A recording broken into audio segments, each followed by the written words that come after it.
Let's talk now a little bit, James, here about some of the CFP contenders. Who are the teams that could make a legitimate chance that are still in the mix? And in reality, a 2-loss team, I don't think is really in it right now. Yeah. So some SEC schools that are still alive. And they should not be. A 2-loss team has still never made the college football playoff. The closest we've seen, Ohio State and Auburn last year had a chance at 2 losses. Penn State in 2016, but still has not happened. 4 teams from the SEC, Tom. It's kind of elimination Saturday as these 4 teams will play each other. Could see 2 teams get knocked out. If LSU loses and, of course, loses Georgia, Kentucky, I think they're out. For sure. No but question. I think there is still a scenario where number 1 Bama loses a game and still could get in. We saw him do it last year. Tom, I'm going to go conspiracy theory on you. If I was Alabama, I would lose. I would just sit my starters, not even have to play Georgia. Do the same thing as last year. Just lose the game. You'll drop to 3 or 4. You win out. You're in the playoff, right? If Alabama loses and they win out, they are going to be in. They're going to get in over a 1-loss Michigan, Ohio State. They're getting over a 1-loss conference champion, Washington. They would get in probably over an Oklahoma conference champion. I know it wouldn't come down to that probably with Oklahoma, but you never know. They would get in over a 1-loss Notre Dame. All right, so let's compare Georgia, Kentucky here. Of course, these 2 teams play this weekend. I call it the battle for the SEC East. Resume-wise, pretty similar. They're almost identical. It's almost really minus the top 25 win for Georgia there, or for Kentucky. This game is in Georgia. No, it's in Lexington. Ooh, it's a big time. Home game for the Wildcats. You know, if Kentucky wins, Tom, I would love to be, in the after party because they will get wild after. I don't see it happening. I think Georgia's going to win. I've seen some of the parties they've had when they wanted the Final Four, win the national title on basketball. This is kind of their national championship. It's probably the biggest home game in Kentucky football in my lifetime. Maybe going back to the Tim Couch era of the late 90s. They had a game that big. But this is going to be a game I think Georgia wins by double digits. But nevertheless, it is pretty close on paper. And, Tom, these 2 teams, one will probably have a chance to play Bama in the SEC title game should Alabama get there. But who do you think overall has the best chance of beating this Alabama juggernaut that we haven't probably seen the likes of? Maybe in college football history, this could be the most dominant team we've seen through 8 games. I think it's Clemson. And now you're taking a bit of a risk here by playing a true freshman in Trevor Lawrence, but it's helped out in a big way for that offense. I think Clemson has the defense to hang around. Their ground game has been effective. And Trevor Lawrence has taken that Clemson offense to a team that had a tough time throwing the ball last year against Alabama to they're airing it out nonstop now. I think it's Clemson. Yeah, I mean, Tom, go ahead and react if you're watching us on Facebook with the emojis like, heart, wow, and the ha-ha for LSU. Apparently, the producers at Chat Sports think LSU is some sort of joke. But if you're watching on YouTube, watching on the Chat Sports Twitter account, just go ahead and type the team below. Who has the best chance to beat Alabama, Tom? And if you look at the odds, it actually might tell a different story than what people will think on here. I think Clemson is probably the unanimous, I guess, if you poll 100 people, you probably preferred favorite. Yeah, preferred favorite amongst all of them. LSU is going to get their chance this Saturday, Tom, in 5 days. So now I wouldn't give Michigan that bad of a chance against Alabama because who is the defense that could shut down Tua? Who is the defense that could shut down those Alabama wide receivers? It could be Michigan, right? Okay. The CFP contenders, Tom. We showed you the ones in the SEC. Let's take a kind of look at the rest of college football. Michigan and Ohio State, if Big those 10 2 teams win out, they're going to face each other 3 weeks from Saturday in Columbus. So it'll be an elimination game. They'll take on a 2 or 3 loss, probably or more, Big Ten West champion. They win. I think they'll get in, although I think there's a slim chance Ohio State could get snubbed. Notre Dame could be an issue for Michigan. Yeah, for sure, absolutely. Notre Dame, they win out, they're in. If they lose, I think all hell breaks loose in college football if Notre Dame loses and goes up against 3 or 4 conference champions with 1 loss. Clemson, I think it's pretty cut and dry. They win, they're in, although this has been one of the weakest ACCs I can remember in a long time. They got a lot of teams that are going to be in that 20 to 30, 45, 50 range, but I would not be surprised at the end of the year. I know there are a bunch of teams ranked right now. A lot of them I think are going to slide out. So, Tom, Alabama or LSU, one of them is going to get knocked off their perch of a top 3 team this week. So there will be some debate next week who should either be number 2 or who should be number 3, whatever it is, depending on which one of those teams falls away. And it might come down to Notre Dame and Clemson. It might even be these 2 teams facing each other. If should Alabama win, you might see Notre Dame and Clemson in that 2 and 3 spot going to win out. And then, a 6-team race to see who gets the number 4 to play Alabama. But let's take a look at these 2 teams. Notre Dame now has a worse strength of schedule, but that strength of changed record, after 1 week. 1 and number 2 in the country, strength of record. Very surprising. Explain to the people, though, if you can.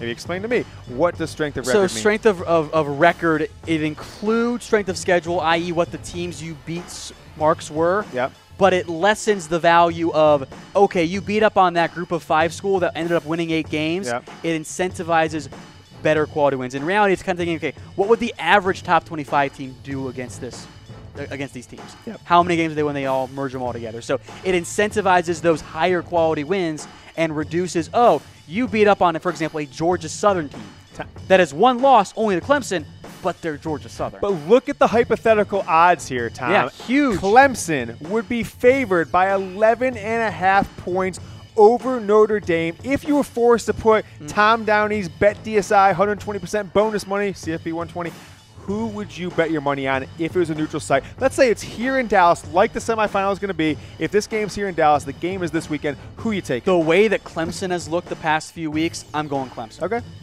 Going with the Tigers. 11.5 point favorite is what Clemson is over Notre Dame should they face off. We expect them to be 2 versus 3. They won't be, but I think they have a likelihood of if they make the playoffs. I think it's pretty decent odds. I could see them taking each other on. Yeah. Michigan, Ohio State, Notre Dame, and Clemson. Tom, will a Big Ten team qualify for the college football playoff? The odds say yes from BetDSI. It is 3-1 odds in favor of yes. If you think no, maybe Penn State. Maybe I think the no is like this. It is more likely, I think, that Ohio State drops a game in the next 3 weeks and then beats Michigan. That's how we get to know. That's a good possibility. Maybe Michigan loses to Penn State. I got another one for you. Okay.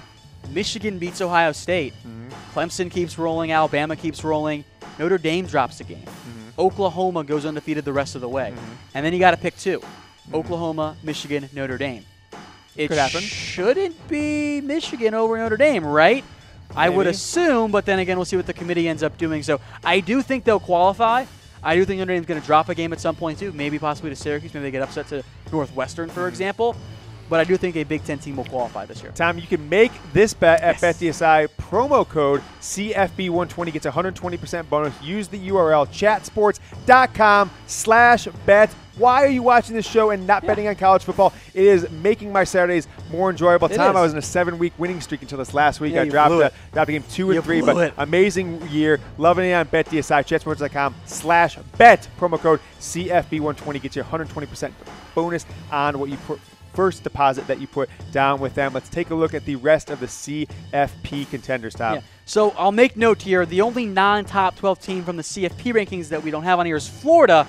As a 2-loss team that's not going to win the SEC East, I don't know how they get in.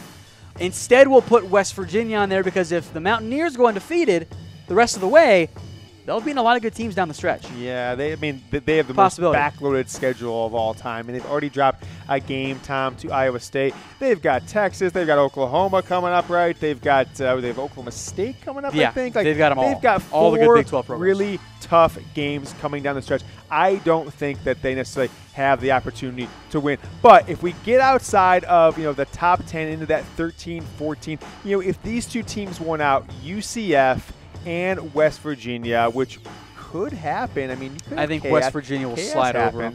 Who would get in this scenario? One loss West Virginia or an undefeated UCF? UCF hasn't beaten a team with a winning mark right now.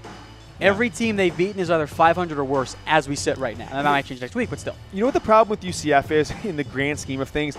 They are not getting the nationally televised, everybody's watching them game like Boise State used to get in that run from like 2004 to 2012, whatever that. They had like a 10-year run of excellence where they were, a top 5 team, 3 or 4 years. They would start off the year playing Oregon on a Thursday night, playing Virginia Tech on like a Monday night, playing Thursday night games on ESPN nationally televised that everyone saw. And you're like, wow, man, Boise State beat this top 20 team 55-10. They are awesome. Everyone knew the quarterback. Everyone knew their coach.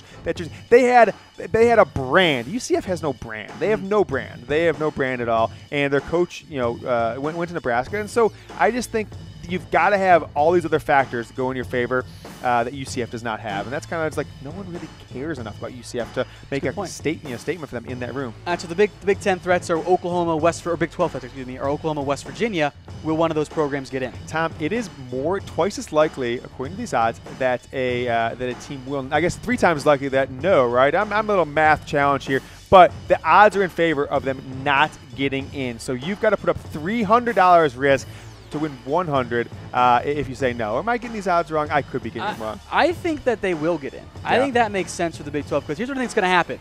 If Notre Dame loses a game, Yeah. even though I don't agree with it, I think they're not getting in. Okay. Even if Michigan wins the Big Ten. Yep. I think the committee's going to say, you know what, nope, screw you, Notre Dame, you're not in. Yeah, I was right. Because My they've eyes. thrown You put up 100, you get 200, you win 200. They've thrown a lot of shade at Notre Dame in this one. And I think if Oklahoma goes the rest of the year undefeated, given that Notre Dame's schedule isn't that daunting the rest of the way, they're going to slide down the strength of schedule. Oklahoma, I think if they go undefeated, would get in. West Virginia, no. But if Oklahoma does, I think so. Tom, the odds on Notre Dame against all the spreads against other teams, them being an underdog, we're going to show those here in a few minutes. What it proves to me is that the sports books, they build these massive casinos in the desert for a reason. They know what's going on. What this tells me, Tom, is that if it comes down to Ohio State versus an Oklahoma or Notre Dame versus an Oklahoma, that Oklahoma is going to be on the short end of the stick. If all things remain kind of how they are. I don't see anything changing in that. I think this is a kind of a prelude to Oklahoma getting bumped out as a one-loss conference champion to a one-loss Notre Dame or a Michigan or Ohio State, some team like that, or one-loss Alabama. For certainly possible there.